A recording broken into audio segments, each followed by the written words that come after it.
Yeah, that's what But I'm wouldn't the saying. swing be Gilbert replaced by this? No? No, swings are things? They're just gonna do the turf on the swing. They're just gonna do the turf on the swing. Swings that makes sense. Yeah. You thought it's a street, the road. I know, I'm like, why? How is that? Like, You should have been, you would ask that question. You would have been like, oh.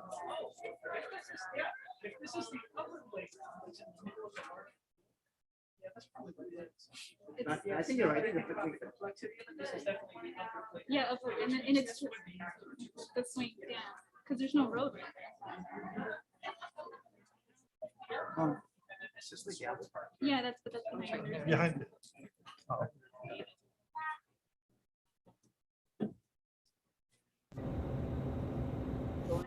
Good, good. Tired. Like everybody. Everybody? Lucky you. The governing board meeting is called to order at 5. Please stand for the flag salute. Ready, begin.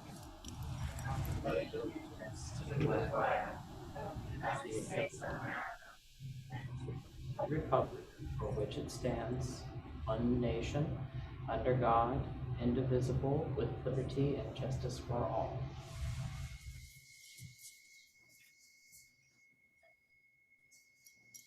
Let the record reflect that all members of the governing board and administrators are present today. It's recommended that the governing board approve the agenda of the February 28, 2022 governing board meeting. It's been brought to my attention that Dr. Miramontes does not have any items agendized for closed session. Does any board member have any items related to closed session agenda for discussion? Can I get a motion?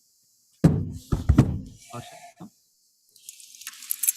Wait, I'm sorry. So we'll be removing closed session. Can I get a motion, please?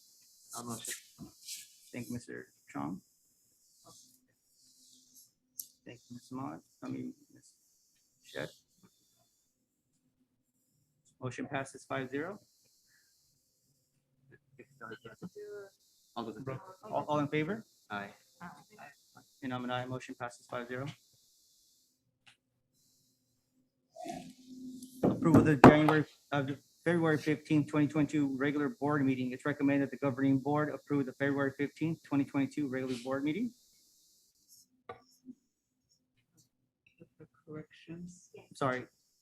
A necessary correction for the minutes has been brought to my attention. Please note that the page 3, section 9-8, paragraph 3, the word quarry should be core. Are there any other corrections to the minutes?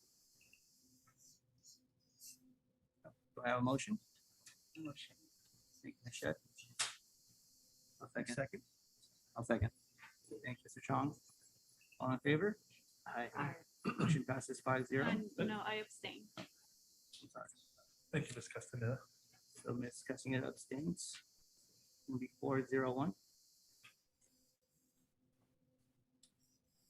The audience members may request to address the board on an item or on and off the agenda per board bylaws 9323. Individual speakers shall be allowed 3 minutes to address the governing board on each agenda or non-agenda item. The board limits the total time for public input to each for 20 minutes. The total time allowed for public comment shall be 30 minutes. The audience members wishing to address the board during the hearing session of the agenda should fill out a request to address the governing board form and turn it into the executive assistant prior to the board holding the hearing session. Dr. Miramontes, We have no public comments. thank you.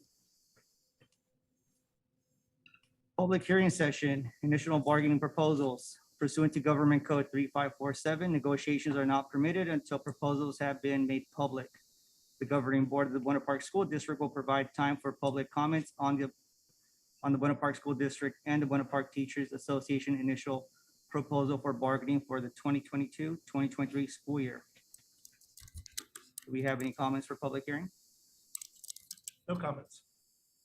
Thank you. And moving on to governing board comments. Start with Mr. Chong. I love going first because I can say stuff and then everyone doesn't take mine. I say it first.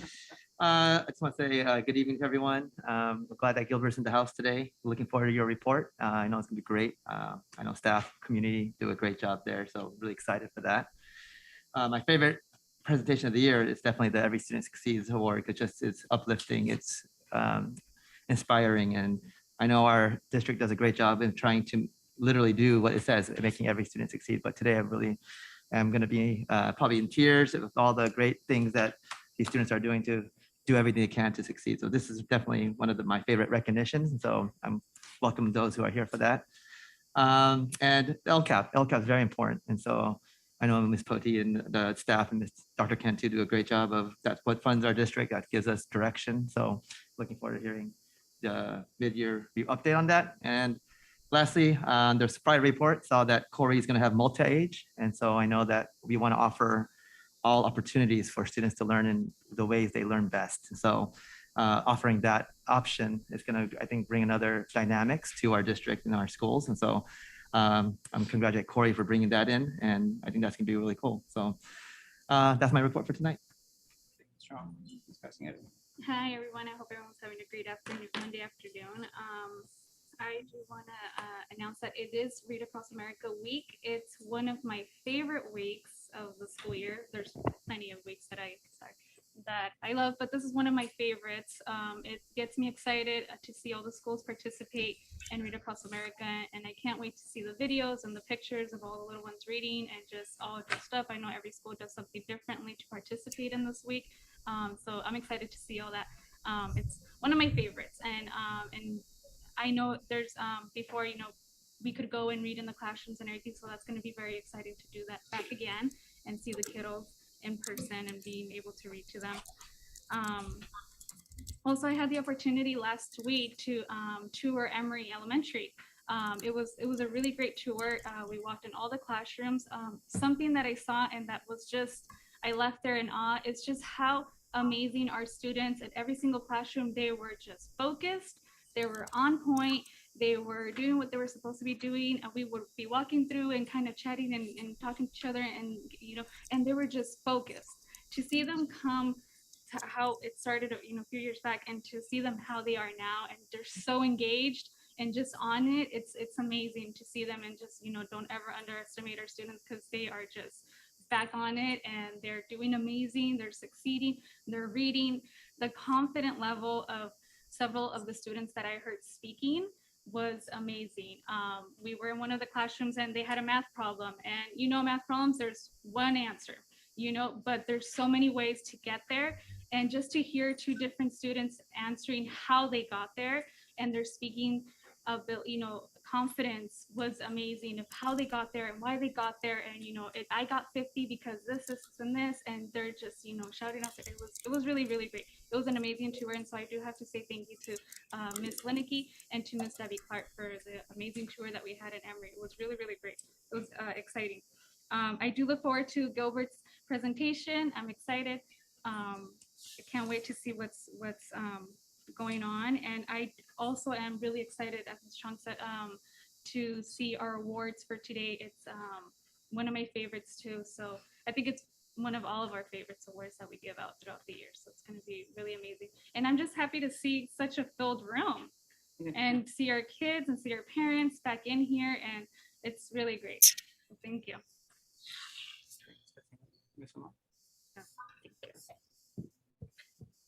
I'd like to also welcome our Gilbert families and staff. It's so great seeing you here. It's as if you guys haven't been here for 2 years, but it's so nice seeing the sea of red, and we're so excited to have you here. I was also on that tour with Miss Castaneda last week. It was a great tour at Emery. I'm looking forward to going to Gilbert and Pendleton soon. I also wanted to thank Miss Linecky for the tour, and also I know today was her last day. I saw her here somewhere, but I can't see her now. She probably stepped out, but it was so sweet. The students of Emery had a clap out for her, and it was just such a great, it was so sweet to see them all say goodbye and just thank her for all she's done for Emery School. So Miss Linecky, you will be missed, but I'm so glad we'll still be seeing you around the district and doing more good for our district.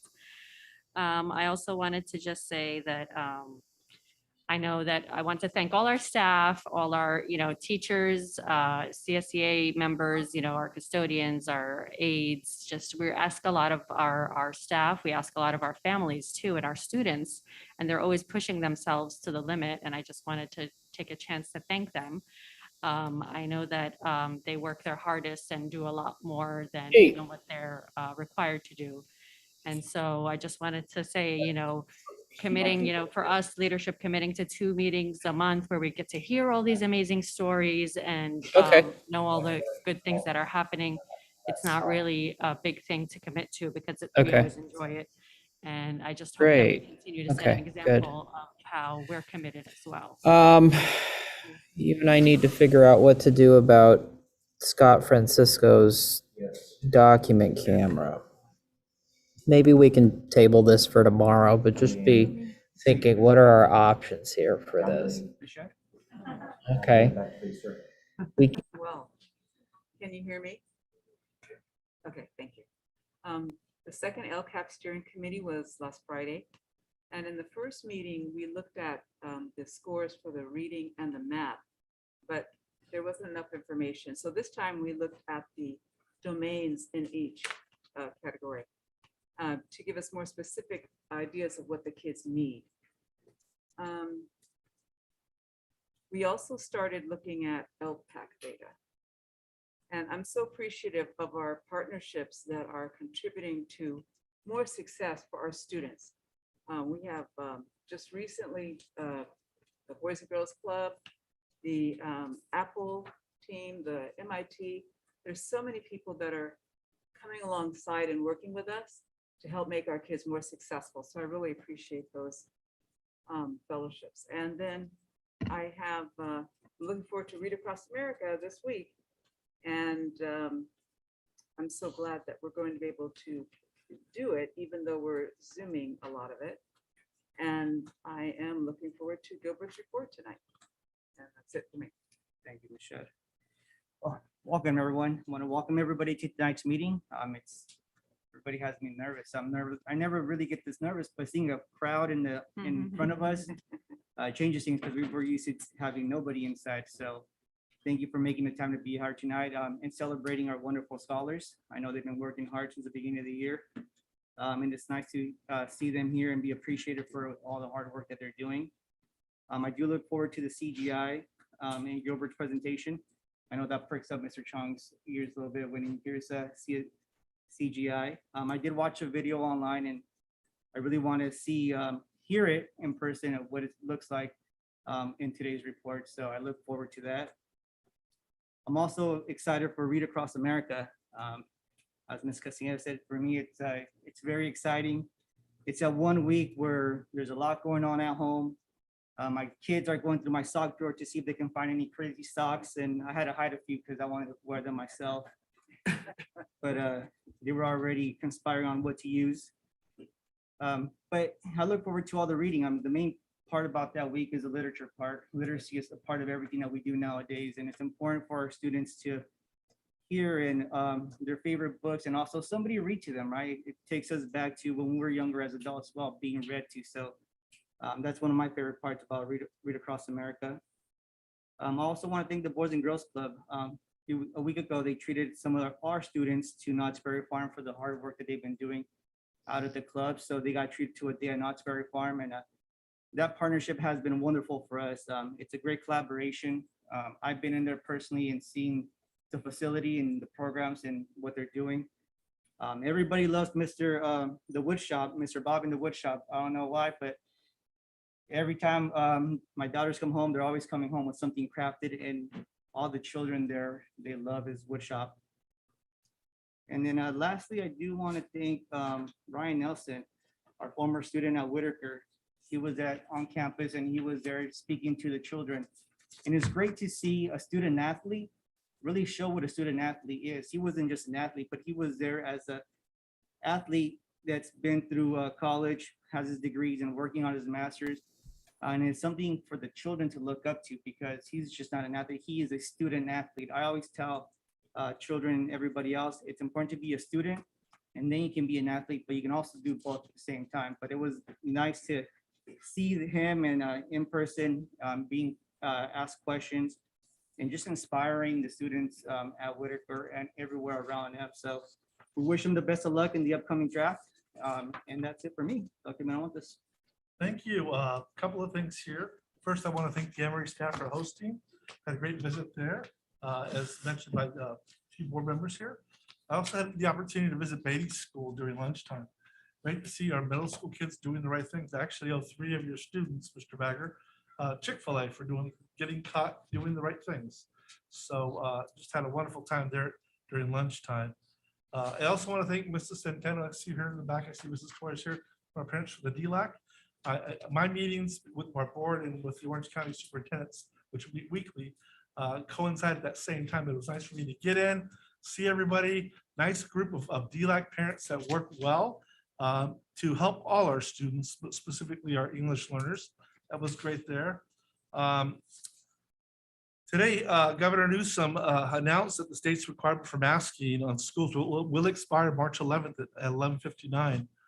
This change will allow our students and staff the choice, regardless of vaccination status, to wear a face mask or not while indoors at school. We will once again align our protocols accordingly. Notification will be going out today at 6 o'clock from the district office, which will allow our staff and students, as I mentioned, a choice when it comes to masking on campuses. We appreciate your continued support and understanding, as this has been fluid all year long, and we've aligned ourselves with all the guidelines of the California Department of Ed, the California Department of Public Health, and the Orange County Healthcare Agency. As we learn more information, we'll provide you more information here in the near future. And then lastly, I want to thank our special guests here from Gilbert School. And I see quite a few staff members. If I could just have any staff member that's from Gilbert School, please stand. Let's give them a nice round of applause.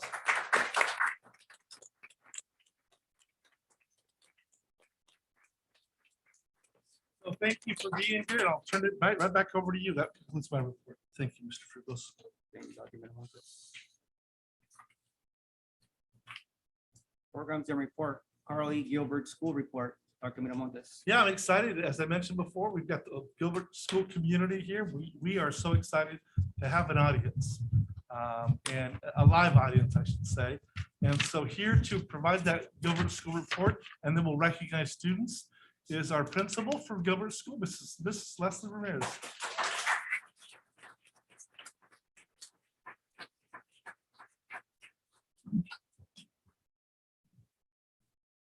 I'm gonna test the mic. Am I sound check? I'm a good teacher voice on.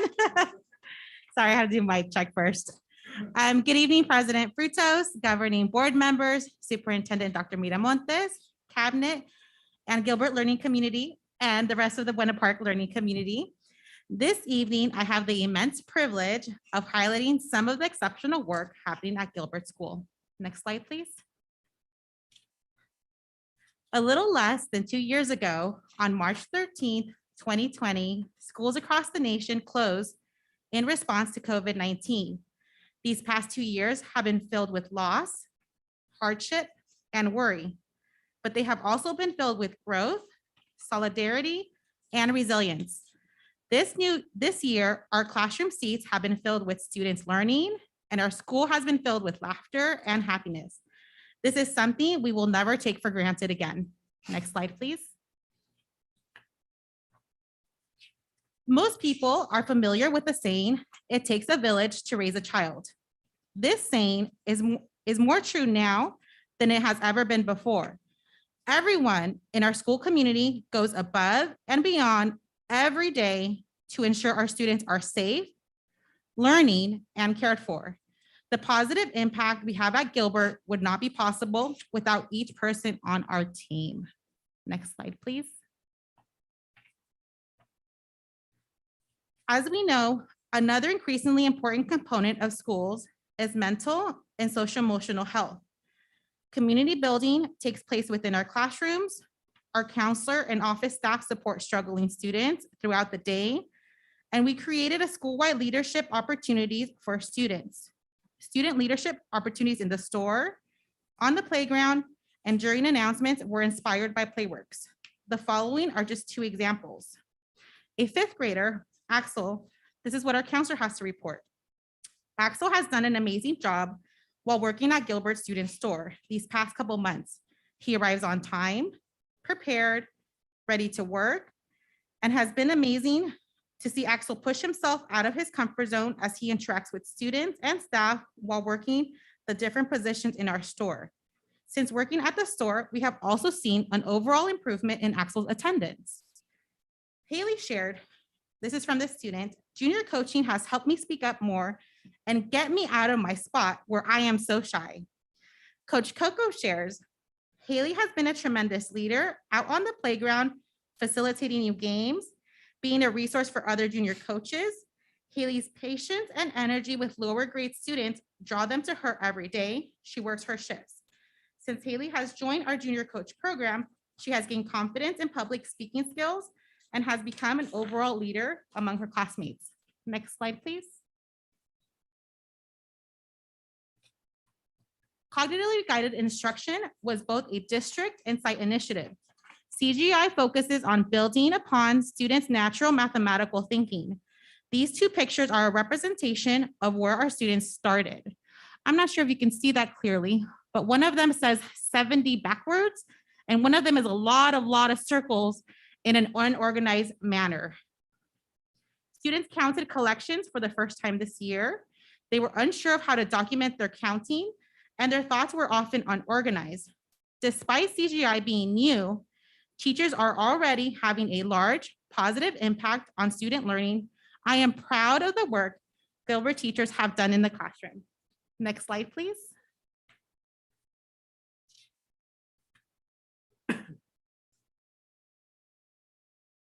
At Gilbert School, we layer district professional development with additional site professional development focused on students' mathematical thinking in primary and upper grades. Teachers are doing the work of CGI in their classroom, and it is showing in students' counting collections, approach to solving word problems, explanation of their thinking, and strengthening number sets. Not only are Gilbert teachers doing fantastic work in the area of math, but they are also having a positive impact on student learning and well-being in numerous other ways. The next slides will highlight an area of student impact that each grade level selected. Our TK students are excited to come to class every day with Ms. Milch. During summer, Ms. Milch works with a variety of community partners to support reading in the park.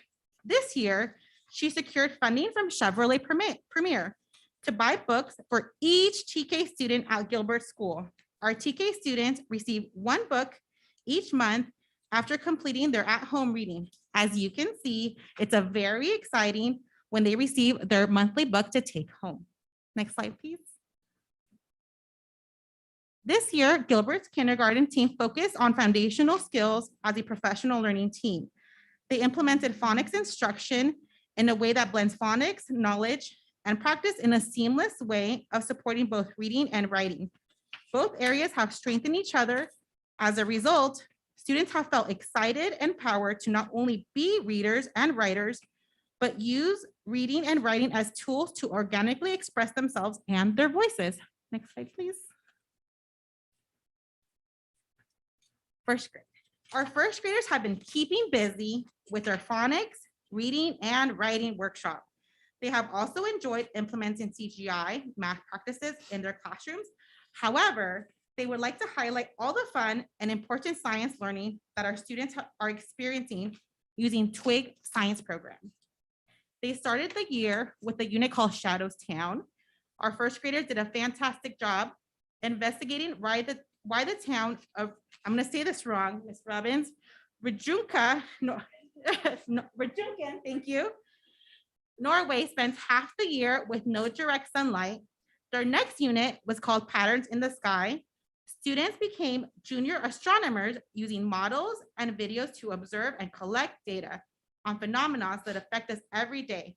They will wrap up our year with the Science Animal Reporters unit. Our first grade is excited to be able to share all these great units with our students and with you tonight. Next slide, please. Our second grade teachers and students have made tremendous growth in the area of CGI. There are a plethora of examples I can share, but I will narrow the highlights to 3 large areas: documentation of thinking, explaining strategies, and a deeper and more flexible thinking of numbers. An example of each of these components can be seen in the progression and their counting collection documentation. So I'm not sure how well you can see it, but in that first slide, you see students are starting to tally and count by tens. And then on the next one, you see the progression and they show every single thing. And on the next one, they start to show groups of 10. And then that easy transfer to, I'm not sure what numbers up there, 71, 72, 73. And so that may seem like an easy shift for students, but it's actually quite a difficult one. And in that last one, they're starting to group by hundreds and having that understanding. Next slide, please.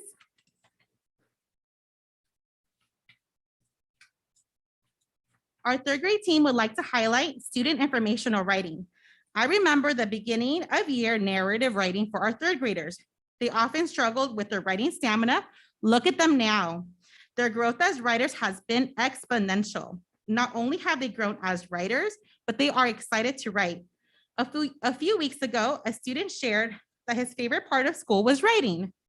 It was his favorite because he was able to write about his favorite game. I'm excited to celebrate their writing pieces as we end the year. Next slide, please.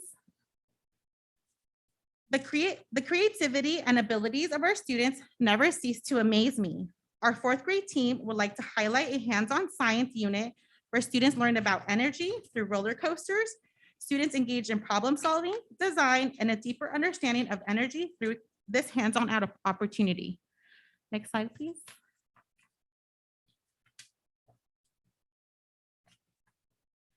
Our fifth grade team would like to highlight a yearly learning event.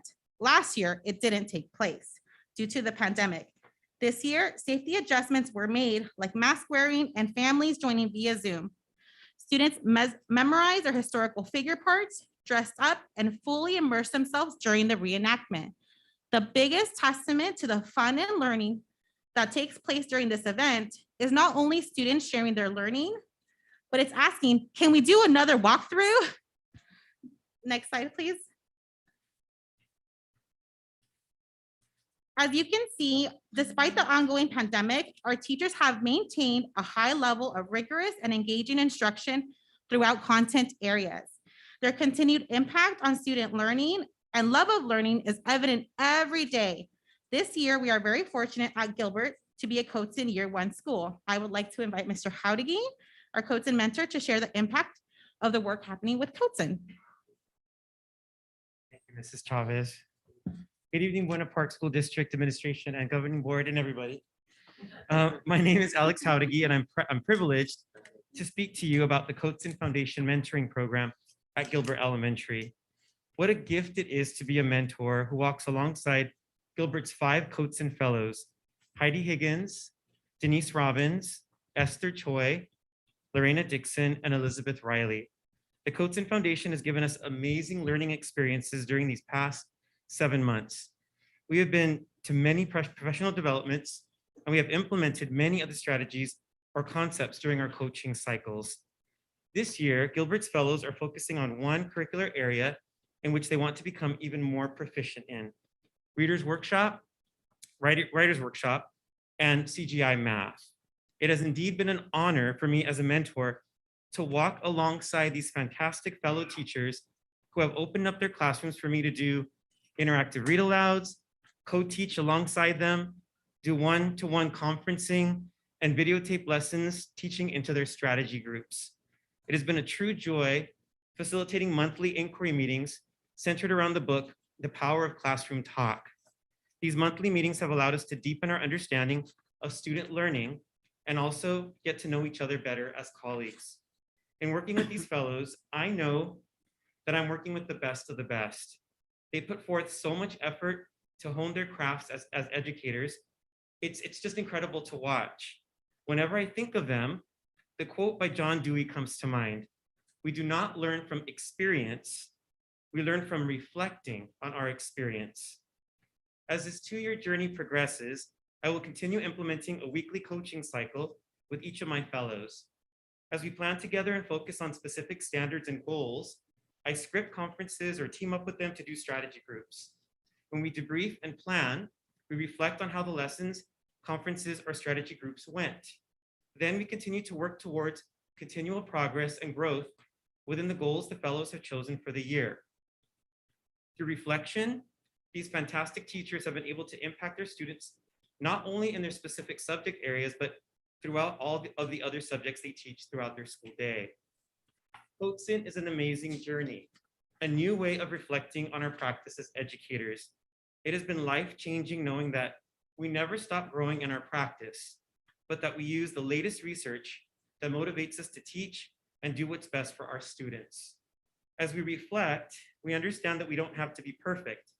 We just have to be willing to show our students that we are vulnerable, that we are lifelong learners, and that we want to learn alongside them, especially when we are teaching CGI for the first time this year and improving our one-on-one conferencing, partnerships, and strategy group conferring. We want to take this time to thank you for allowing CoachSIN to be part of our district so that we could have the amazing opportunity to learn and grow more as professionals these 2 years. CoachSIN sees us as innovators, as leaders, as teachers that are courageous and bold and can make significant changes in the lives of our students and community. That encouragement and confidence that CoachSIN has in us will equip us to continue seeing our teaching as an art that will make us better, not only as educators, but also as people. We are a tight community of learners, excited to continue this work at Gilbert School until 2023. And I wanted to say before I end, just want to say a huge thank you to Mrs. Chavez, because she's 1,000,000% on board, super supportive. Anything that we need, she's there for us. And so I just want to just say she's an amazing leader, and yeah, we're just really thankful for her. So thank you.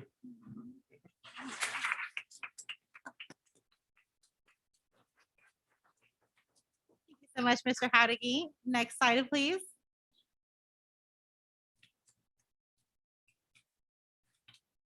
As we return to in-person this year, there was a lot of conversation around learning loss. Our teachers saw the impact of the pandemic firsthand as the students returned to the classroom. Despite the many obstacles, Gilbert teachers continue to have a positive impact on student learning. Gilbert grew 11% in both reading and math from August to December. Additionally, when we review our pre-pandemic data from January 2021, specifically reading, it is clear that it is almost the exact percentages as our most recent December data. What does that mean? It means we've recovered most to all of the learning loss that occurred during the pandemic. That's exciting data to celebrate. Next slide, please. Building upon our staff's impactful work in the area of reading and our staff's commitment of all students achieving a high level, Gilbert has narrowed our impact focus area as we end the year. Teachers will strengthen their work in professional learning teams to target the identified reading needs of students. Next slide, please.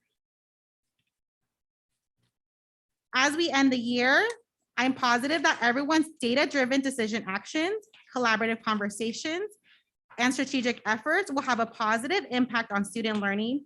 I am proud of each of our Gilbert Grizzlies, teachers, and staff members.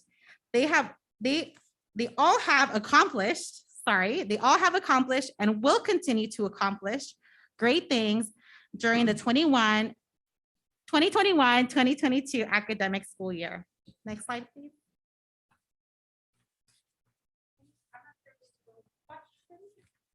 Comments? I'd like to throw a comment in. The last 2 years have been unprecedented, and it's very difficult to focus on what we hope as teachers and at school is our job, to teach and learn.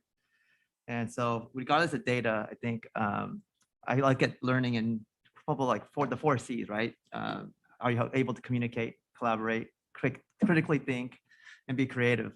And looking at all of the schools, and usually when we look at reports, we're like looking for something that's shiny.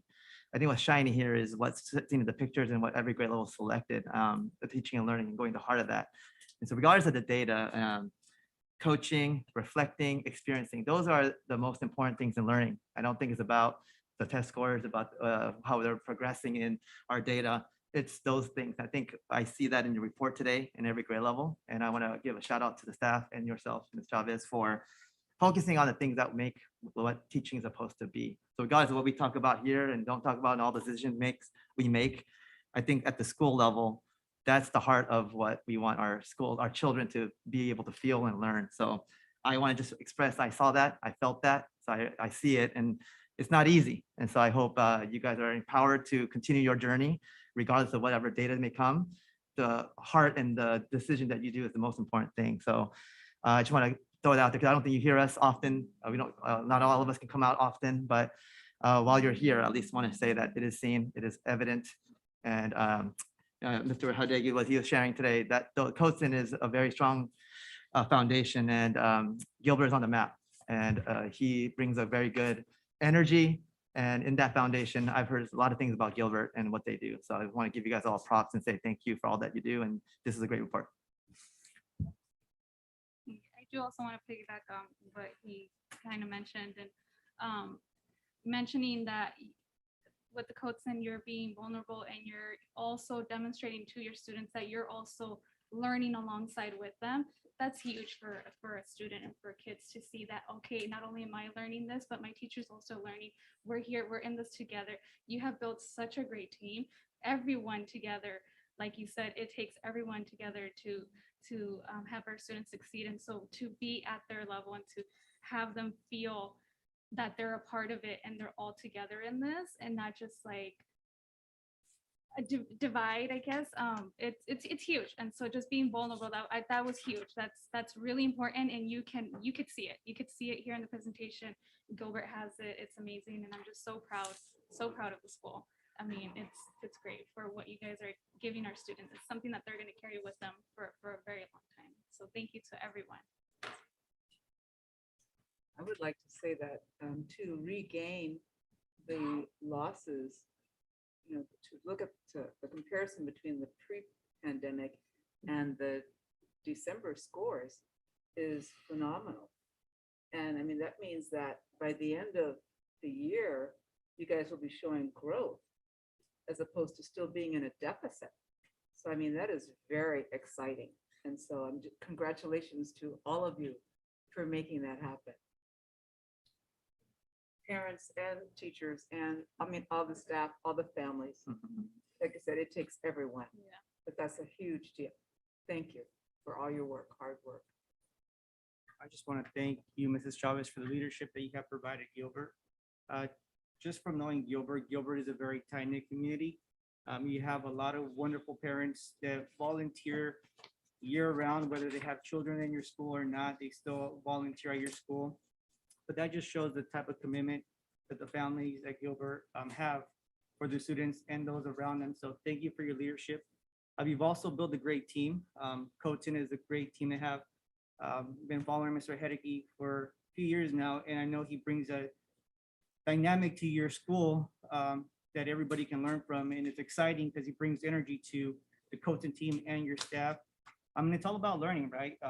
It's being able to accept that no matter how old you are, we're still vulnerable to learning, and learning is still fun because that's how we can coach and go about our day, fulfilling that part of the coaching aspect and also teaching others as we go along. So thank you very much. And every time that I step ground at Gilbert, I always have a great time. There's a hustle and bustle about Gilbert every time I'm there, but I love it. I wouldn't have it any other way. And everybody there is doing a fantastic job. And that's due in part because of the leadership and the team that you have created around you to make sure that Gilbert stays healthy and active and buzzing at all times. So thank you very much for everything that you've done. Thank you. I think everyone said everything. I agree to everything. Thank you so much. That was a great presentation. I'm going to echo what everybody said. And really, I see some students out there, and I want to celebrate students. So let's start with that. We'll have students come up, and there's a blue line there, parents. We'll bring them all up, and then we'll have parents stand out here. After all the students. You're going to read the names off, correct? Yes.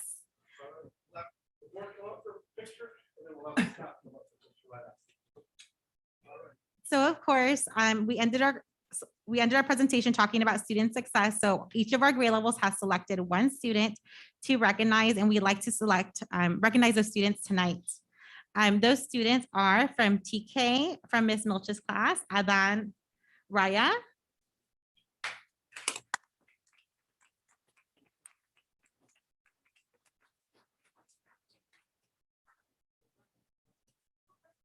Not here tonight, but from kindergarten, Jessie Correa Arriviso, who we'd also like to recognize.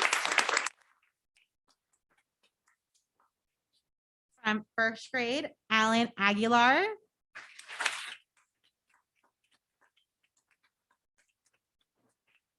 From second grade, Adriel Noriega.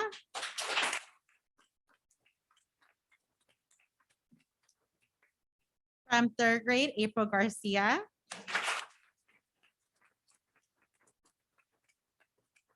From fourth grade, Natalie Ordonez.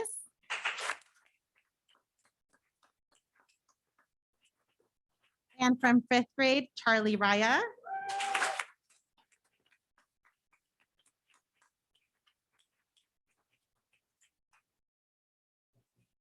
These students are exemplar students both inside and outside their classroom as citizens of Gilbert and also as learning scholars. So we're super excited to celebrate them tonight, representing their grade levels.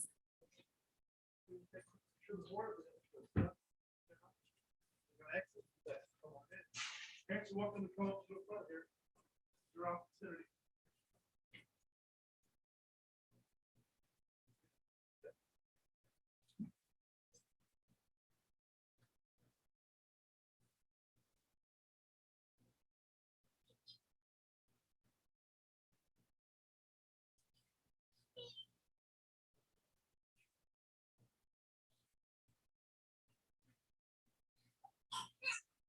I'm gonna ask the board to step out. And the Gilbert staff to come on up.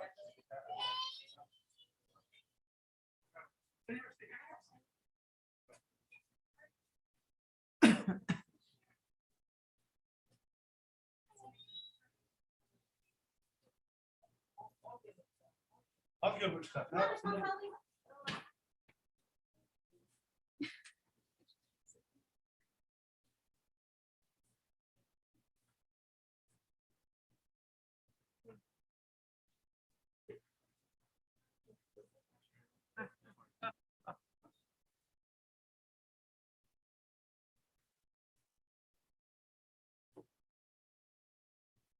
Let's give Gilbert community a big round of applause.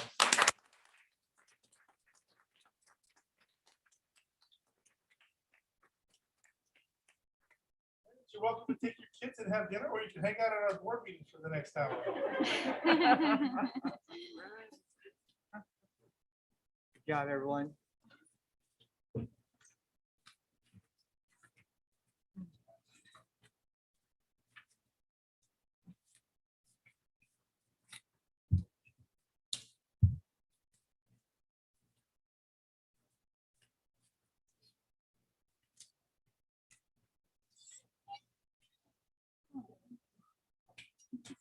All right, thank you, everyone. Moving on to Every Student Succeeding Act, ESSA Student Recognition Awards. Dr. Miramontes. Yeah, I'd like to turn this over to the person who leads this in partnership with AXA, the Association of California School Administrators. I'll turn it over to Dr. Simonovsky. Talk a little bit about this, and we'll identify the students and have them come on up and be recognized.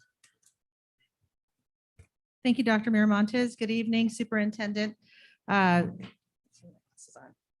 Sometimes I think I need them and sometimes I don't.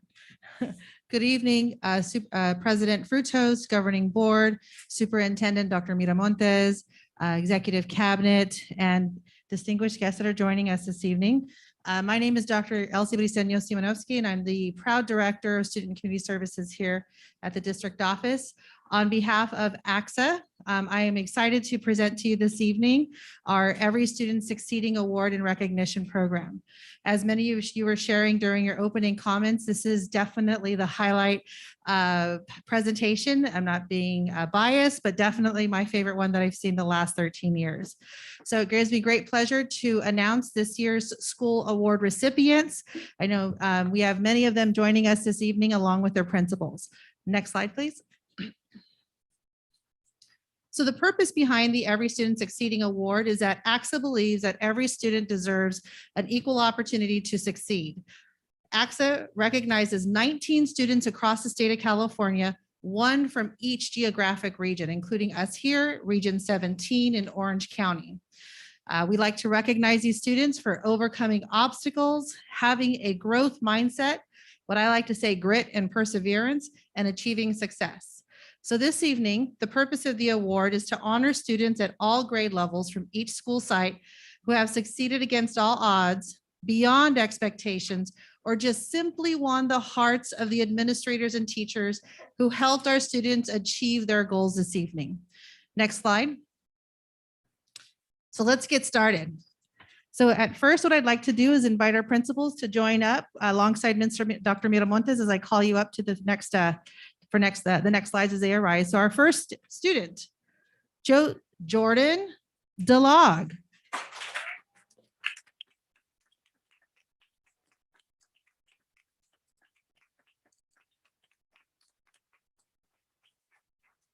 Jordan is the proud recipient at our Buena Park Learning Center, and his principal has this to say about Jordan. Jordan represents the Buena Park Learning Center as both a graduate of our early learning programs and a current member of the Academy for Accelerated Learning, BPSD's virtual homeschool program, where he shines in his academic achievement. While his journey has not been an easy one, Jordan has always had the willpower to survive and persevere through any challenge that comes his way. He has been a survivor since he was born 16 weeks early at only 20 weeks gestation.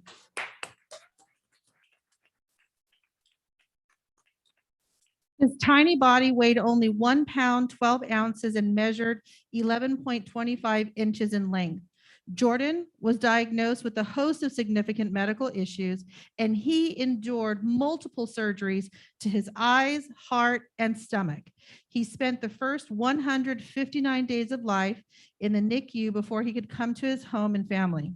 Doctors told his parents that he may not live past his first birthday, and Jordan actually celebrated his 14th birthday just last week.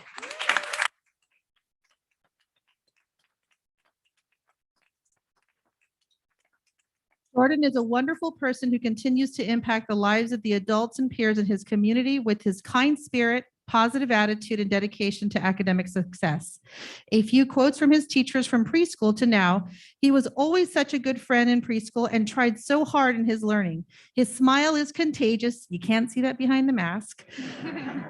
And he brings so much joy to others. Jordan was a model student and a scholar, always going the extra mile to do great work and never taking shortcuts. Jordan is so responsible and takes great pride in all his work.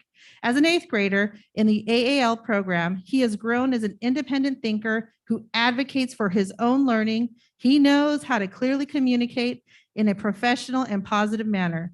Right now, his dream is to become a neonatologist so he can help premature babies, just like his sister and himself. We are so proud of you, Jordan. Congratulations.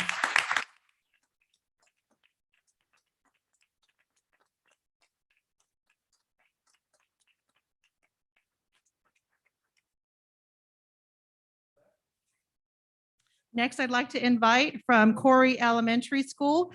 I'd like to invite representing Ms. Principal LaRonda Ortega, Christina Worms, to join up Superintendent Dr. Miramontes to the front. Next slide, please. I'd like to invite our award recipient this year from Corey Elementary, Lionel Pedrosa Cruz.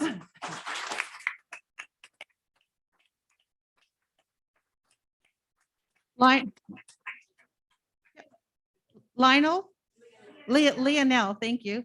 Leonel, Principal Ortega at Corey Elementary School, has this to say about Leonel. Leonel is a student who has a giant heart and an eagerness to learn like no other. He has barriers to accessing instruction due to a specific learning disability, and which makes it challenging for him to keep up with his grade level peers. However, Leonel's work ethic is tremendous. He will try over and over again to gain a skill, and he will not stop until he is successful. He is one of the top math scholars in his class, and with the support of his teachers, he has learned to share his thinking, teach others what he has learned, and express his ideas in both written and verbal form. School has not been easy for Leonel, but his spirit exemplifies and demonstrates our school core values: hard work, respect, and belong. Congratulations to Leonel.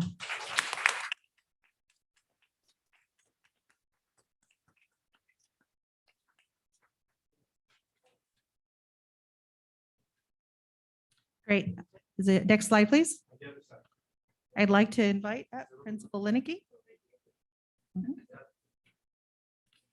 All right, next slide, Emery Elementary School. I'd like to call up Robert and Manny Neal.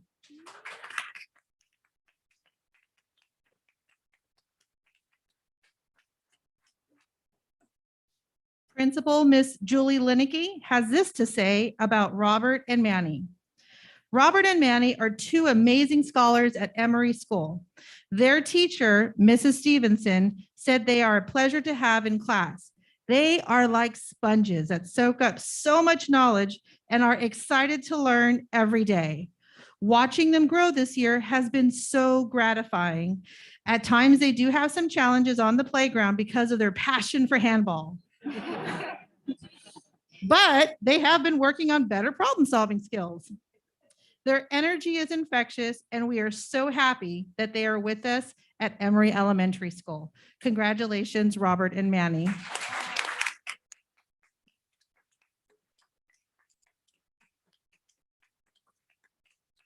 All right. Congratulations. Go Twins. All right, next slide, please. And I'd like to invite Principal Chavez to the front. Okay. All right, so we'd like to still recognize Diego Zatina Sanchez. And Principal Chavez has this to say about Diego. Diego is a hardworking student who demonstrates roar every day by being a model scholar. He exemplifies what it means to have a growth mindset through his actions and words, both inside and outside the classroom. Despite being new to Gilbert and the English language, he tries his best every day and does not give up no matter how challenging the task. Not only is Diego a super scholar, but he is also a kind individual who is always caring to those around him. So congratulations, Diego. Next slide. I'd like to invite Principal Leota up to the front as we call up Miss Amy Sanchez.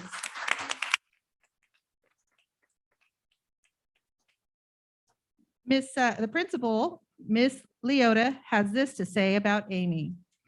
Amy Sanchez has overcome every obstacle that has been placed in her way, including the great losses that she has dealt with. If you need a day to be brightened, just stand at the gate at Pendleton in the morning and you will be greeted by Amy's smile and kind words. Amy is a determined scholar and always looks towards all the positive that she has in her life. She truly understands the spirit of inclusion and spends much time with her friends outside and inside of class. Her kind heart and determination shine through every day. Pendleton is so lucky that Amy is one of our phenomenal scholars. Congratulations, Amy.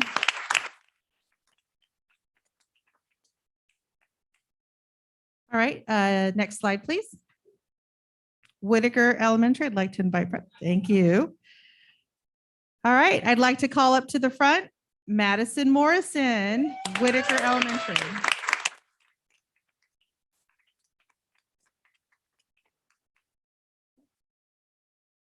All right, so her principal, Miss Williamson, has this to say about Madison. She is not called Miracle Maddie for nothing. This amazing fourth grader overcame great obstacles to get where she is at today. She is new to Whittaker, and from the very beginning, she persevered. Even her mom is amazed with her progress. In addition to maintaining her academic growth, Maddie serves as a student council representative.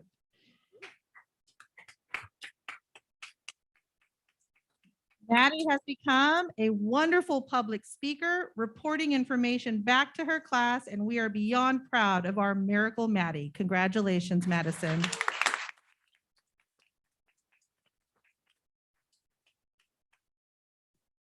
Next slide, please. Thank you. Have.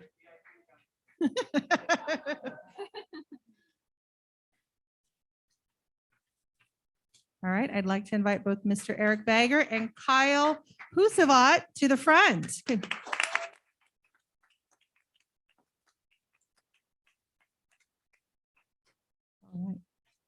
All right, congratulations, Kyle. So Principal, Mr. Eric Bagger, and former Assistant Principal, Mrs. Debbie Clark, have this to say about Kyle. Kyle is one of those students who grabs your heart the moment you meet him. He is kind, soft-spoken, and always interested in others. He is willing to jump in and help a staff member or group of students in need. He has overcome challenges in life and is succeeding. He participated in the AAL program during 7th grade and transitioned greatly back to Beatty Middle School for the 8th grade. He currently has a GPA of 3.64 and is on his way to being prepared and ready for high school. Congratulations, Kyle.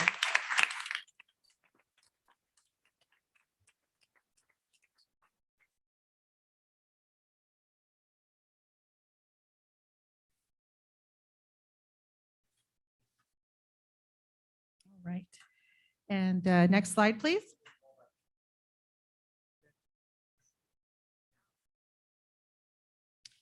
Okay, with Buena Park Middle School, I'd like to, oh, there he is, Mr. Park. And I'd like to invite, do we have Joseph Buenaventura here?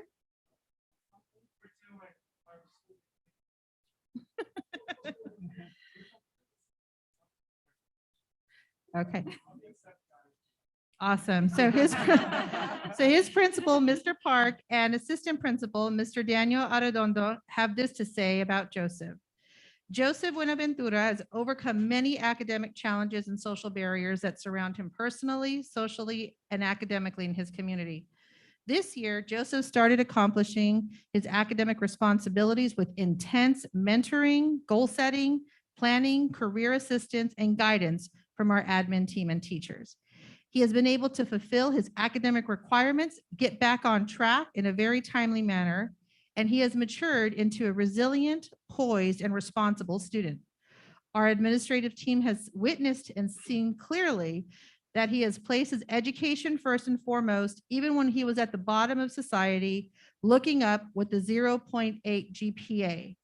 He has demonstrated composure despite the barriers and hardships, and has now exceeded academically and now holds a GPA of 3.0.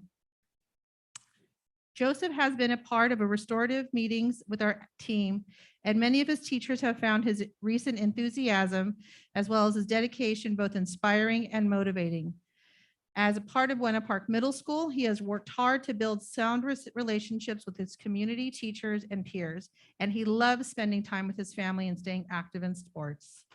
Joseph has demonstrated a strong commitment to getting back on track and has not only improved in his grades, but has changed the way he is thinking. So congratulations to Joseph and his family.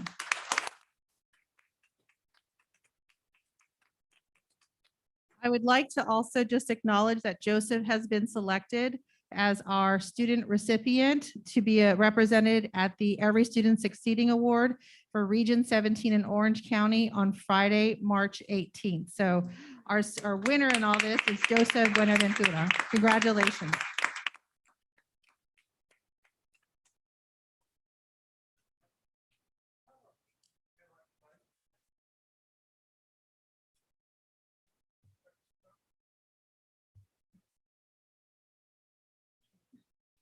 Eric, stand on your tippy toes.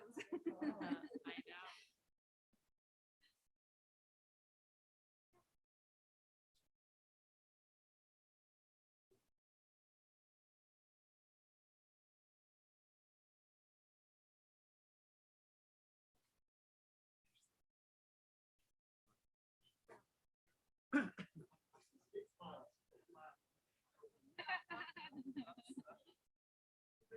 Okay,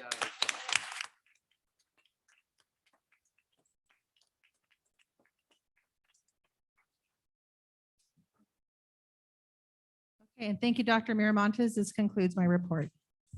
Thank you, Dr. Simanowski and principals for your efforts. Have a great day, everybody. Thank you, everyone.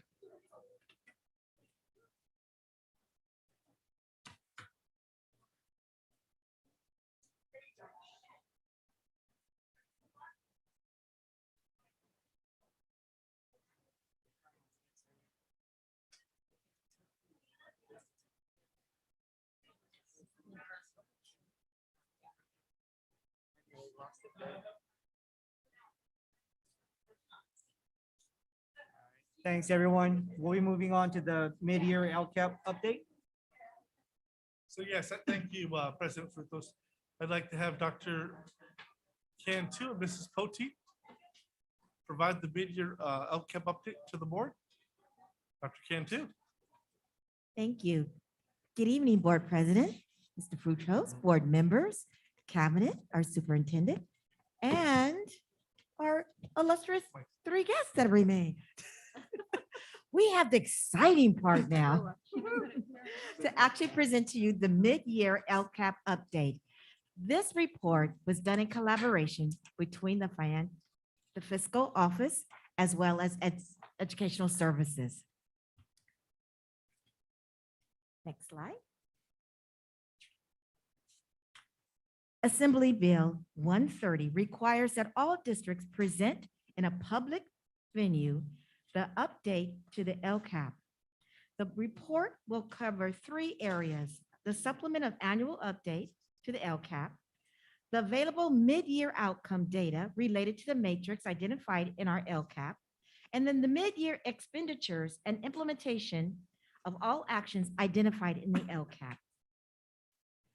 Our Chief Fiscal Services Officer, Sandy Boutique, will now give an overview of the budget. Thank you. So this overview is a very high-level overview.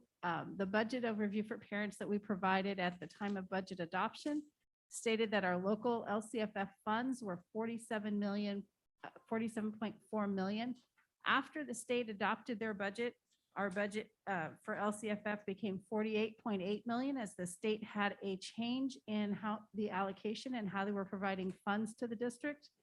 We received an increase in our supplemental and concentration funds, and those funds were originally to be 10.1 million, and they're now 11.4 million, and these are ongoing funds from year to year. So as we go through the presentation, you'll see an outline of how we're intending to use those additional funds. Next slide, please. So the supplement for the annual update will come in June as we begin the new bring forward the new LCAP, will bring forward the annual update, but this is a supplemental update that's required by the state this year. So there were 5 prompts related to this, to the annual update: the educational partner engagement for Budget Act funds, the use of our additional concentration funds, our educational partner engagement for one-time federal funds, implementation of the ESSER 3 expenditure plan, which is another federal program set of funds, and then using our fiscal resources to align with our LCAP. So to begin, Dr. Cantu will continue on with the details of these supplemental actions. The 5 prompts reflect our LCAP process. Prompt 1 has to do with ensuring that we had great input from all of our educational partners and that we prioritize the needs reflected in their input. Next slide.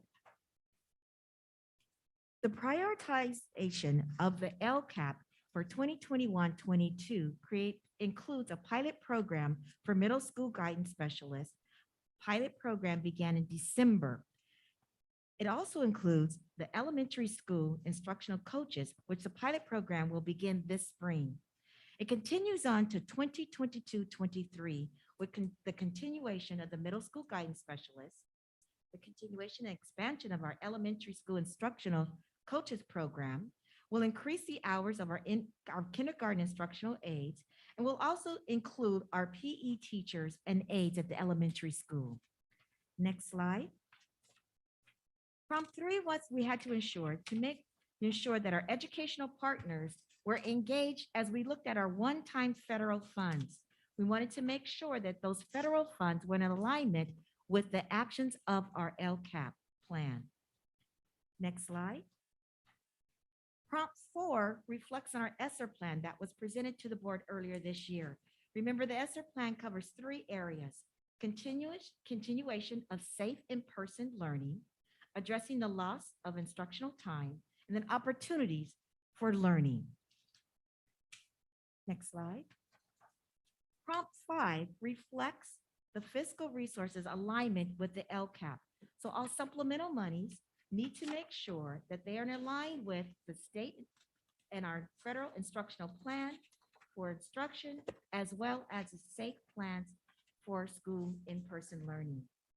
And now Director Centeno will review the matrix used in order to determine our outcomes for the LCAP plan. Thank you, Dr. Cantu. Shortly, we will review the metrics or the measures of progress listed in our 3-year LCAP plan, and we will take a look at our progress thus far. Our key as we look at each of the metric outcomes is red. You'll see a red bucket for outcome being unknown, blue if the outcome is in progress, and green if the progress or the outcome is low. Next slide. Similarly, we will look at proposed expenditures from the LCAP plan and review where we are with implementation using a very similar key. So again, red, not started, blue, in progress, and green, completed as far as our expenditures and our implementation.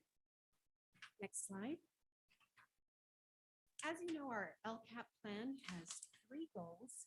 And this is our first goal, which focuses on student achievement through instruction aligned to state standards, taught by highly qualified staff. Next slide. So we'll begin by looking at the metrics for goal 1 of our LCAP plan. And there are 8 total that basically focus on 3 areas. They include assessments, surveys, and results from various state audits. So let's begin by taking a look at what we have here, which is the area of assessments. For each of the upcoming slides, you'll see that we will focus on the metric or the measure. Then we will look at what the baseline was for our LCAP plan in 2021. We'll then jump ahead to 2023, what the desired outcome is for our LCAP plan. And then we're going to get to where we actually are at this point in time and the current status. So with that in mind, let's take a look at CAS data for ELA, math, and science. That's the metric. The baseline when we wrote our LCAP plan last spring was we had 45% of our students in language arts, 40% of our students in math, and 24% of our students in science who met or exceeded standards based on the 2019 CAS assessment. Our desired outcome for 23-24, so again, our LCAP is a 3-year plan, and so we projected where do we want to be in 3 years. We wanted to increase the percentage of students who meet or exceed standards by 15%. So roughly 5% for each year between the time the LCAP was presented and 23-24. Where are we currently with this metric? Well, as you can see, we don't have data available. So this outcome is unknown, and that's because we don't begin our state assessment until later this spring. If you take a look at iReady data, again, our baseline, 49% of our students in language arts, 43% in math on or above standards back in January 2021. Again, our desired outcome by 23-24, we'd like to see an increase, a minimum increase of 15% of students who are on or above standards. Where are we currently? So this is based on iReady data in December of 2021.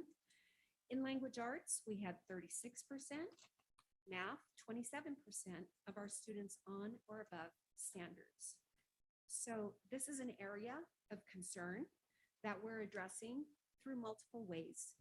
Interventions based on data conversations held with principals and staff, who are then determining the most effective leverage strategies for their school sites.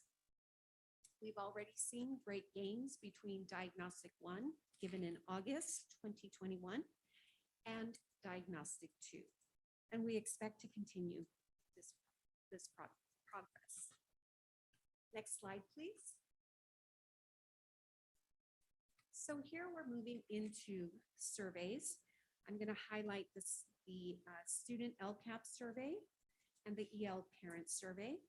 So here you can see our students baseline. All 6th through 8th grade students will be surveyed annually on access to programs and classes to prepare for high school. What we'd like to see again is 15% increase, and this is currently in progress. So you'll see that blue bucket. For the EL parent survey, our baseline was 98% of our students, 98% of our parents agreed or strongly agreed that they were informed of their child's academic progress. And this was taken in spring 2021.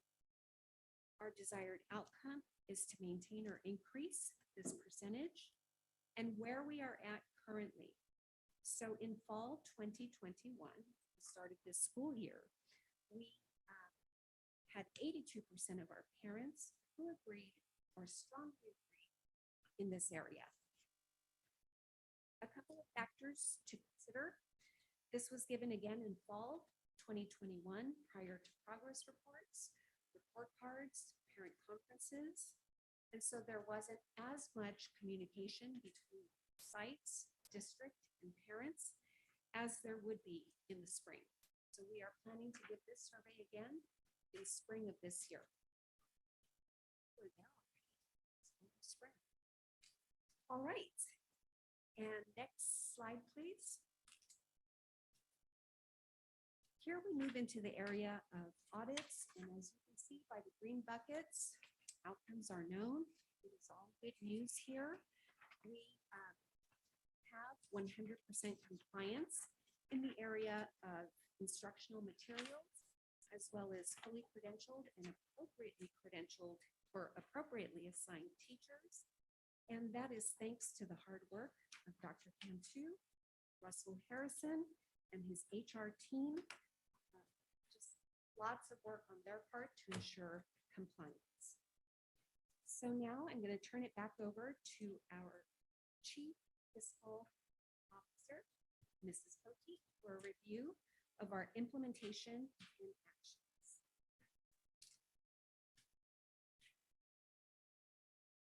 So each LCAP goal has a series of LCAP actions tied to it. There are approximately 15 actions tied to goal 1. So we'll go through them. We have a goal for highly qualified teachers, early learning program, a class size reduction, and music instruction. Those were the actions that we had. This includes what our budgeted expenditure is, and then we reflect on where we are for actual expenditures as of January 31st. So this is based on actual, so it's where we are as far as payroll and expenditures are at that time.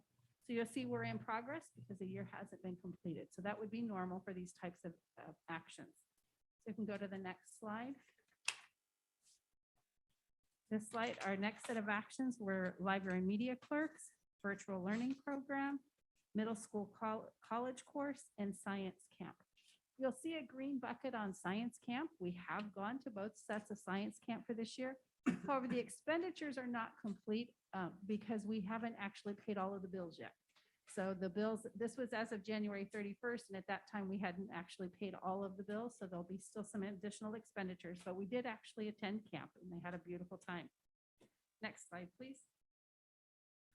Our next set of actions include STEM instruction and professional development, ELA, ELD professional development, MTSS targeted interventions, and systematic and strategic use of data. And we are, again, these are based on expenditures as of January 31st, and they're all in progress. Next slide. The last three actions for this goal are professional learning communities, technology and curriculum support, and physical education. And again, we're halfway through the expenditures. So we're in progress on each of those. Next slide, please. Our next LCAP goal 2, create and maintain positive, safe, and culturally responsive learning environments that result in high levels of attendance and student engagement that lead to college and career readiness. So I'm again going to turn this back over to Director Centeno for her to go over the metrics for this goal. Thank you, Mrs. Poteet. So here you can see our metrics include district-wide suspension rates and expulsion rates, as well as safety and school connectedness. So we do see a decrease already with district-wide suspension rates. So as of January 31st of this year, we have 85 suspensions district-wide. Our expulsions also have decreased. We have 0 expulsions as of January 31st. And looking at the area of safety and school connectedness, this is an area I think really to be highlighted, because despite everything that has happened over the past almost 2 years now, our students are reporting that they feel supported at school. 80% of our students feel supported at school, and 43.5% of our students feel that they can regulate their emotions well. And this is based on our panorama survey that was given to our students early on in the school year back in September. We actually did our second panorama survey, which will be administered next month in March. This is clearly a reflection of the hard work of our site staff, who are committed to student social emotional well-being. So not just the academic piece, that's critical, but so is the social emotional piece. Shout out to our site staffs. Next slide. Here we see attendance rates and middle school dropout rates. And I'd like to just highlight that with the middle school dropout rates, you will see that we do have a current rate too. And that's because we do need to report if we have a student who leaves our district and we do not know what next school they are attending, records are not requested, we do not know where they went next, then we do need to report that in house. I'd also like to highlight that in the area of school facilities being maintained in good repair, per our last SARC, all school facilities have been maintained in good repair, and that is in great part thanks to Mr. Megley and his maintenance operations. I'm well aware of all the work that's happening throughout the district, so kudos to them as well. And now let me turn it back over to Ms. Poteet.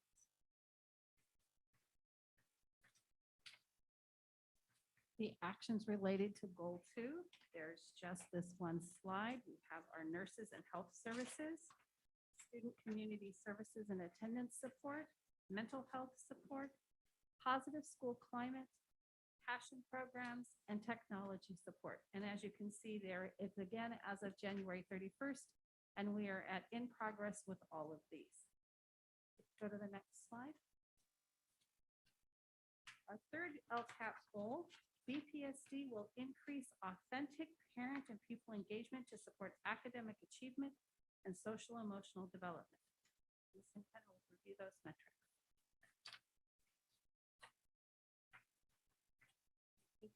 repeat. So our first slide here, our metrics include attendance rates, chronic absenteeism rates, and then we move into the area of parent training and workshops. And so you can see that currently we are at 92% attendance rate. Our chronic absenteeism rate, 29.3, and that is also as of January 31st of this year. As far as our training and workshops, our school sites have offered, on average, 2 parent workshops per site this year. And here at the district level, we've had 16 parent workshops and have many more planned between now and the end of the year. So in all of these areas, you can see our status, our efforts are in progress. Next slide. We continue to look here at parent advisory meetings, as well as workshops for parents of students with exceptional needs. And you can see that currently our sites have had, on average, 3 advisory meetings. And here at the district level, we've had 6 district advisory meetings. So that includes meetings that we are not only required to have, but are critical to have so that we can get the input from our parents, including DLAC, as well as the LCAP steering committee. So we've had 6, we have 6 more scheduled for this year. That is in progress, and you can see that for workshops for students with exceptional needs, we have not started yet, but there has been tremendous progress in communication in the area of special education. So this is one piece that we need to just tie up those loose ends prior to the end of the year. And now I'm going to turn it over to our fiscal director, Ms. Leila Clark, and she will explain the actions and implementation.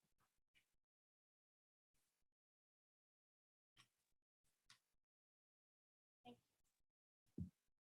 Thank you, Mrs. Centeno. Here is the list of all the actions and activities related to Goal 3 in LCAP.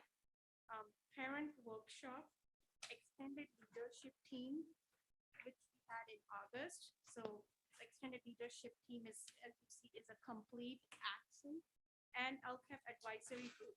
So the other 2 actions are ongoing based on what we are doing, parent survey, parent workshops and other workshops. So that's ongoing.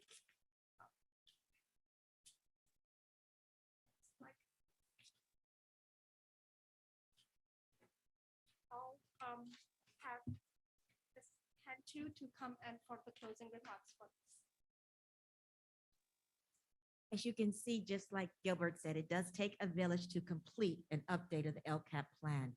For the first time, we had district matrix or local matrix that we wanted to present to you, the input and our progress so far. We also wanted to make sure that it was clear how we're using our supplemental grant money to further provide service for our students.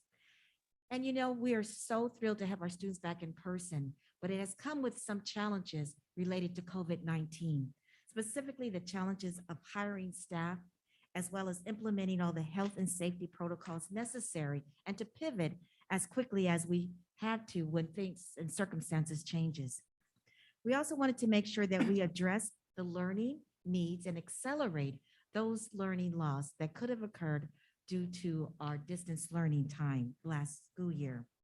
But I have to say, despite all these challenges, as you've seen from the Gilbert staff, which echoes across our entire district, our teaching staff, our support staff, and all those here at the district level have done all they can to ensure that this year not only meets the needs of our students as part of the LCAP, but that we continue to survey our parents, our staff, and our students to ensure that we're meeting the needs as identified in our LCAP. So again, we sincerely thank our entire district for all that they have done under these circumstances, which continue to be unusual. Next slide. At this time, are there any questions? I just wanted to ask about the expenditures. So I know these are as of January 31st. Yes, so by the last, like the end of the year, LCAP, do we need to have spent all the money that's budgeted? Or is it just like our budget kind of, we'll see how much is used? Or do we have to now, because we said we will spend it on these action items? So at the end of the year, what will occur is we will provide the annual update. It will be in June, so it'll be the data we have as of May, what we're projecting through June. So we don't ever bring back actual expenditures, final data. We put in an estimate of where we think we'll be at the end of the year. And then that money just rolls over into the new year to go to LCAP priorities again. So it's not necessarily held by each action and carried over action by action. It's carried over as the LCAP as its entirety and then gets reallocated throughout the LCAP. So piggybacking on that, then you're saying, so let's just say $10 is what we got allocated everywhere. We only spent 8. So next year we spent 10 on LCAP. We'll add $2. So we have $12 to work with for LCAP. Cool. But when you say rolls over and then put it back to the priorities. Yes, in theory, but it can change. Our goals could change next year. We got $2 left over next year, and we're looking at counseling services, for example. We're going deeper with not just counseling services, but behavioral services, right? We might allocate those $2 that are left over into that area. Again, it goes back to the feedback that Mrs. Shed is part of the LCAP steering committee, and we'll have that focus group. So as they build the budget, I say they, not me, as they build the budget with input from others, right? Whatever's left over, we may end up keeping the same bucket or reallocating to the needs of what the status is. Not a don't use it or lose it kind of thing. No, right? no, Okay. never use it or lose it. No, it's not use it or lose it. It goes back into one of the guiding pieces of an LCAP is that you have to meet your minimum proportionality for your unduplicated students. So we will be, and you'll see in our LCAP when we bring it back, where we're calculating whether or not we've met that, what's called MPP, that minimum proportionality. And you'll see a calculation that's related to whether or not you've met all those services. It's not tied to how many dollars you've spent. If you spent all the dollars, it's about whether or not you've provided the services and provided improved or increased services. So it doesn't tie directly in that way. These are all our dollars. It's all our LCFF. We don't return it. It comes back to us. It's part of what makes our ending fund balance in our budget at the end of the year. I know that Mrs. Poteet has a couple of principals that would love more money. Always. Always. I do want to just thank the team. I would walk back there on, I don't have to bother them on Friday afternoons, because it would be back there, not just Friday, but many afternoons, but typically it's Friday, because that's the last part of the day where they actually, or last part of the week in the day where they had some extra time. There's such thing as extra time. They'll be back there 4:30 as I'm saying my goodbyes for the day. They're still back there. They've got it on the big screen. They're working through some of these things. Oftentimes I didn't even like to stop in because it just takes them off their task. They're pretty dedicated groups. I do want to thank the team, Mrs. White back there, and the rest of the directors. So any other questions from the board? I just throw a comment because I work in a district office too. And so, we're all based on outcome-based goals and it's difficult because I'm always like a perfectionist. I want to reach every goal and the matrix has to be perfect. And what we go through is hard. So I know sometimes looking at matrix alone could be either discouraging or misleading. So I know the team is working extra hard because I live it too every day. So I just hope you guys continue to be energized in all that you do and continue to lead our district in what we do because it's not easy. It's a thankless job. It honestly is. No one knows the behind the scenes stuff. So I want to say thank you for all that you guys do too. Thank you. The report. Moving on to action calendar, nomination and vote for 2022 School Board Association CSBA Delegate Assembly. It's recommended that the governing board nominate and vote for no more than 7 nominees for 2022 School Board Association Delegate Assembly. Dr. Miramontes. Yeah, the board has received this in the last 2 final reports, and it's expected the board to select who they would like to move forward for delegate assembly. We got to pick 7 out of 10, right? Just gotta eliminate 3, that's the other way to look at it. But we don't always have to. pick No, seven. you don't have to. Yeah, I don't think. 7 is the max. 7 is the max. I think we've done less sometimes.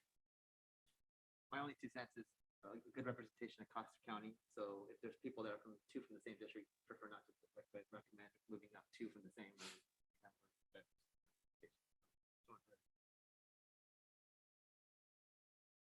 Recommendations?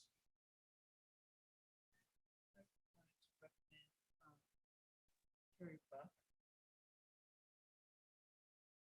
and Barbara Schulman.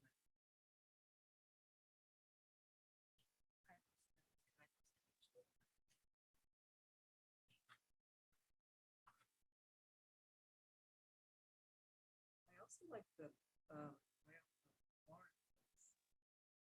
Hold on. I think high school is something like that. I thought this is great. Yep. Yeah. So make that recommendation also, Laura. Lauren, yeah. I'm just gonna put Emery, Randall, then just says representation from that. So there's 4 so far. I got those names down. So, yeah, there's some.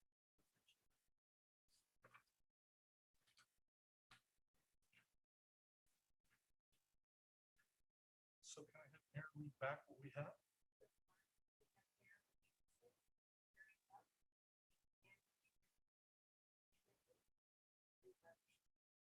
Does the board want to split the others, or it's fine? Throw Cypress in there too.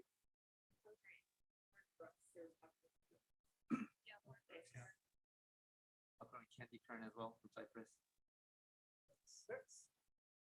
She was on my list too.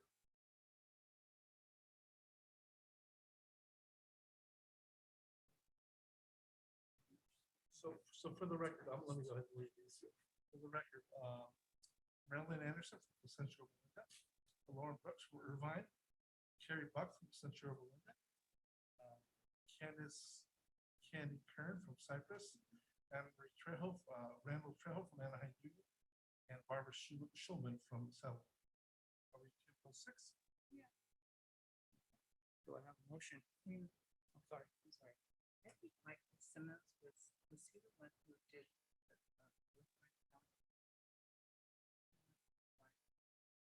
I got disconnected.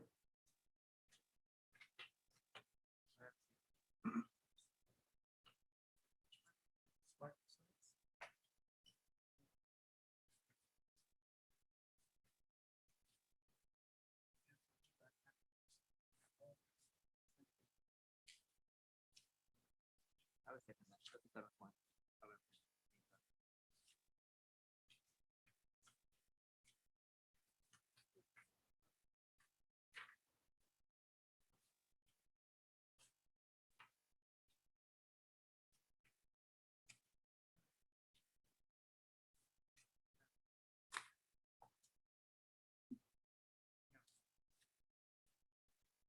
He's just an incumbent.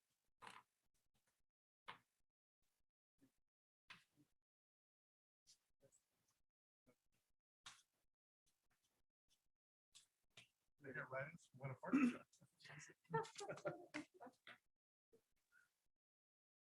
So for our discussion. Oh, you can do it, right? Candidate, actually. President Frutos is what. Sorry. Yeah. I think we're at 6, yeah. So for our discussion, the nominee's name, do I have a motion to move forward? How much? Thank you, Stephanie. Second. Thank you, John. All in favor? Aye. Number 9, motion passes 5-0. Moving on to approval of revised schedule of governing board meeting dates. It's recommended that the governing board review the revised schedule option B, and if no incline approved to revise schedule of governing board meeting dates. Dr. Miramontes. So we've had a discussion at the last board meeting. Want to throw back to you guys for more opportunities to recommend or not recommend. Thank you. Not here. motion? Thank you, Chef. I'll second. Thank you, Mr. Chong. All in favor? Aye. So I'm gonna roll call it. Mr. Chong? Aye. Discussing it? No. Chef? Yes. Mr. Mott? And I'm a yes. So motion passes 3-2.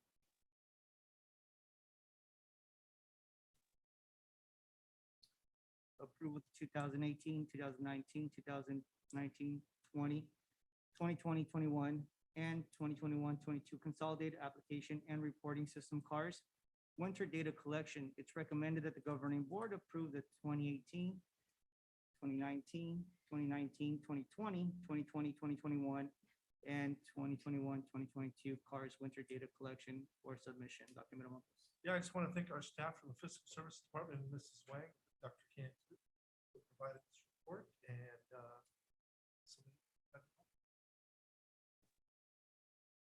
Motion. A motion.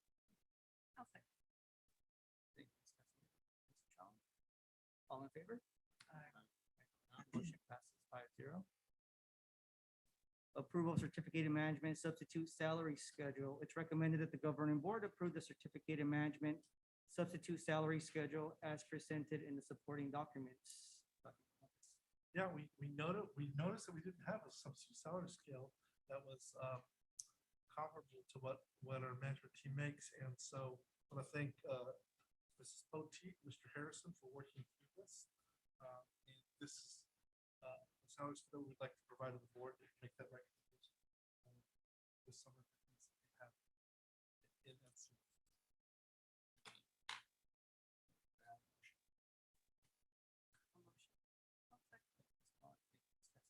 All in favor? Aye. Motion passes 5-0. Job description, administrator, early and expanded learning, Dr. Miramontes. Yes, this position really is not a new position. It's a position that we currently have a principal and specialist on it. Mrs. Beckelheimer in the back, is sitting back there. And so what at one time it was a coordinator of early and expanded learning. But during our layoffs, we decided not to fill that position. And so now we want to bring it back, but I want to bring it back and elevate the position. We know that the coordinator is at one, the buck stops with one person. Typically, coordinator, you're looking for that next level up. The administrator says, I'm in charge, and the buck stops here, with the exception of going to the chief. So really, it is what Mrs. Beckelheimer has been doing. So if pending board approval at the next meeting, just the recommendation is to change this from a coordinator to administrator, keep it on the same principal salary scale, same number of days, but work through a positive work calendar. And then work on, and then it would report directly up to the director of student programs and staff development, or report directly to the chief faculty officer. Those are really the only changes we have. Any questions regarding this job? So there'll be three things that they will be responsible for, within this California State preschool program. We're still working to the universal TK and pre-K, because that's one of the things that we keep hearing about as they expand opportunities for this. But it really is the early literacy piece that Ms. Beckelheimer is passionate about that, as well as the after-school programs that we have, childcare and after-school programs. As works as the conduit of partners with ELOP and the ACES programs. All right, we'll bring it back for the board.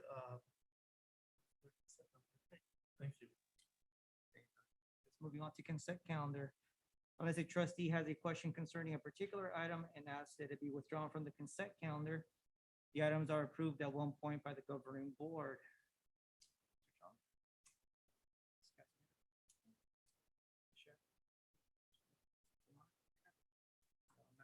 Do I have a motion?